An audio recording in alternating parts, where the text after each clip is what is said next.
Terima kasih pemirsa, Anda masih bersama kami di Kabar 17. Kita akan beralih ke berita selanjutnya.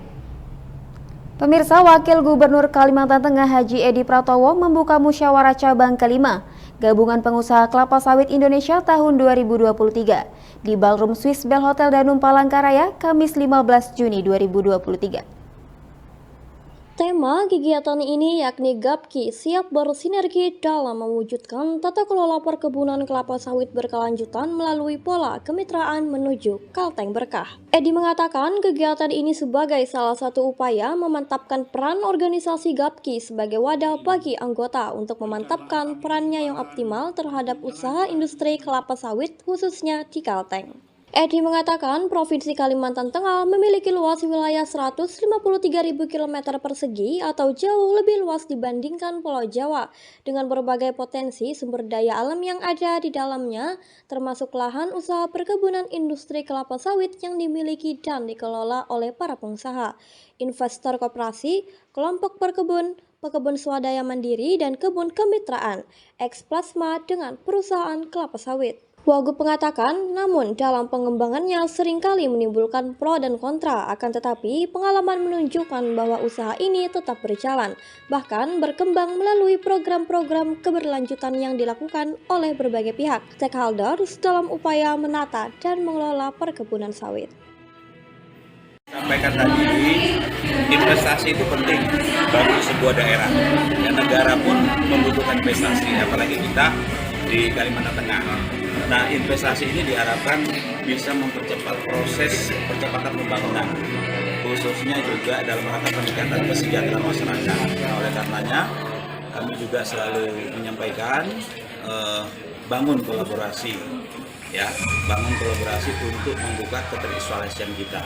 Gitu. Maksudnya semua di daerah-daerah yang tidak terjangkau oleh akses, misalnya terkait dengan bidang kesehatan dan pendidikan. Ya. Jadi saya kira perusahaan-perusahaan yang bergerak di perkebunan ini, khususnya kelapa sawit, laksanakan kegiatan CSR-nya dengan baik, ya, kemitraan dengan masyarakat, itu selalu kita ingatkan. Kemudian juga memperkecil konflik kepentingan, ya, artinya tarik ulur, ya, sengketa lahan dan sebagainya. Karena kalau ini bisa diselesaikan dengan baik, pemerintah juga bisa dengan senyum, pengusaha juga yang investasi juga senyum, masyarakat juga senyum, karena tingkat kesejahteraannya juga terpenuhi. Sendiri kepada pengurus terkait dengan permasalahan yang Bapak sampaikan. Iya, dalam 5 tahun ini kepengurusan baru bisa merumuskan dan mengambil satu kebijakan yang tepat untuk membawa GAPKI ini lebih mapan ke depan, ya, bisa mengakomodir semua kepentingan organisasi di dalamnya, kemudian para pengusaha dan bagaimana mengelaborasi dengan masyarakat di daerah mereka di sekitar itu. Pak, terkait dengan kebakaran lahan juga ada peran yang harus dibantu oleh perusahaan. Ya, tadi juga kami sampaikan selain pemerintah berkolaborasi dengan stakeholder terkait, peran para pengusaha perkebunan sawit juga kami harapkan bisa membantu mempersiapkan SAPRAS, sarana dan prasarana untuk mitigasi pencegahan kebakaran hutan dan lahan. Minimal mereka bisa membantu masyarakat atau lahan yang alami terbakar, misalnya ada di sekitar wilayah kebun. Saya kira itu lebih penting kolaborasi, sehingga distribusi mobilisasi alat dari daerah atau dari provinsi itu tidak perlu kita pikirkan lagi, karena sudah dibantu oleh teman-teman yang berada di sana. Optimis, makanya ini kan bisa dilakukan bersama, seiring dengan program-program kolaborasi dari pemerintah pusat, provinsi, kabupaten, kota, dan para pengusaha.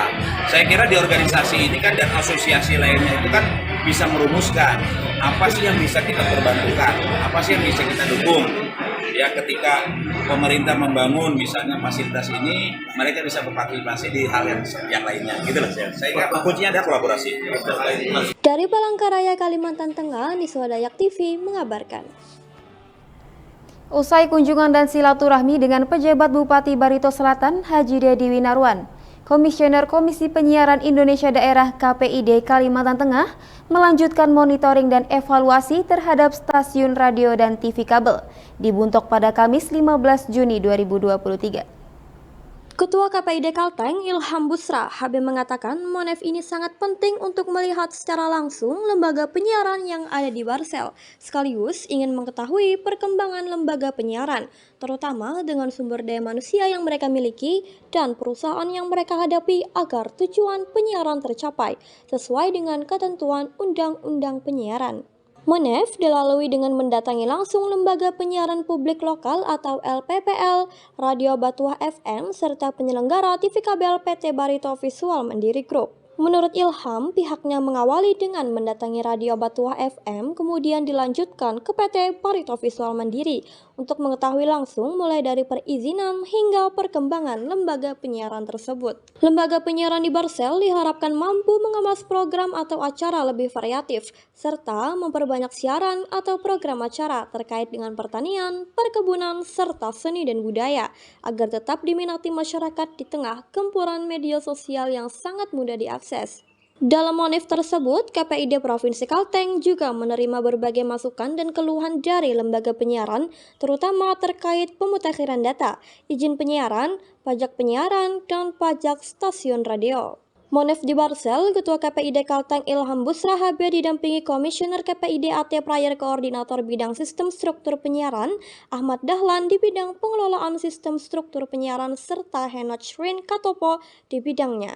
Dari Barito Selatan, Tim Liputan Dayak TV mengabarkan.